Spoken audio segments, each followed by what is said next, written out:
Harry indicates discomfort to Meghan during an awkward time with his cut-off motion. Greetings from USA 24, my dream channel.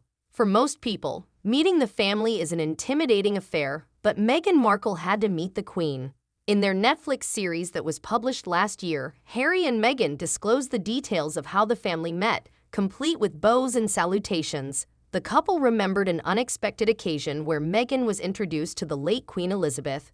When the royals promptly taught Meghan how to curtsy, Meghan had an appointment for lunch at the Royal Lodge with Princess Eugenie and the Duke and Duchess of Sussex. Harry recalled, as stated by the Mirror, "How can you explain that to people? How can you justify giving your grandmother a bow, and that a curtsy will be required? In particular, to an American. That's peculiar." Meghan continued, saying, "I'm beginning to grasp that this is a serious thing now. Americans, after all, will get this. We have dinner, a tournament, and medieval times." That's how it was. With a theatrical bow and a chuckle, she mimicked the scene, saying, "It's a pleasure to meet you, Your Majesty," as Harry was captured on camera. Body language expert Judy James said that Harry's discomfort was hinted at by the playful moment. She said to the Mirror, during their interview, Meghan was the more talkative and natural speaker. Here, she sits talking confidently and affably in a bit gossipy way as though she's talking to a girlfriend she wants to make laugh. She makes a self-effacing remark about how kind she was to the late Queen when they first met. She pulls her smile up on one side to indicate that they are sharing a joke, but Harry is already studying her closely. He turns to look at the side of her face, his own expression less fun than hers. Meghan performs a lavish imitation curtsy that appears medieval, as she claims. Harry's more serious expression doesn't alter until the very end, when he lets out a brief, mirthless laugh, even though it takes her 8 seconds to complete the joke.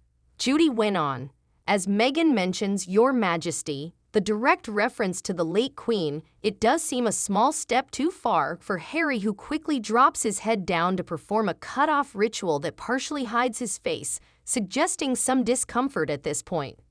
Thank you for subscribing to my channel. The narrative was told in the second episode, where Meghan also talked about how surprised she was by the formality of the royal family even in private. When Will and Kate came over, and I met her for the first time, they came over for dinner. "I remember I was in ripped jeans and I was barefoot," the woman shared, recalling an embarrassing cultural clash with Prince William and Catherine. "I used to give hugs. I've always hugged people, but I had no idea how uncomfortable it may be for many British people. I suppose I soon realized that the inside decorum matched the exterior stiffness.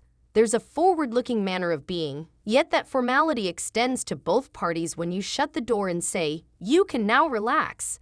And I found that surprising." After failing to embrace their rules, Meghan, according to one royal expert, has put the royal family in the rearview mirror of her life. Harry and Meghan discussed their time as members of the royal family in the shocking documentary. However, the docuseries was released about a year ago. Biographer Andrew Morton asserts that Meghan has unquestionably moved on. Meghan is forging her own path on the West Coast, according to the author of the best-selling book about Princess Diana, Her True Story, who spoke with Fox News. She lives her life mostly through the prism of the royal family. She has gone on. "I understand that Meghan plans to launch an upgraded version of the TIG, her lifestyle website. Thus, I believe that the Duke and Duchess of Sussex have figured out their own life, and they're getting more firmly planted in California with each passing day." Mr. Morton, meanwhile, asserted that Meghan's departure from the firm was sparked by her unwillingness to embrace royal life, particularly her chilly connection with the Princess of Wales.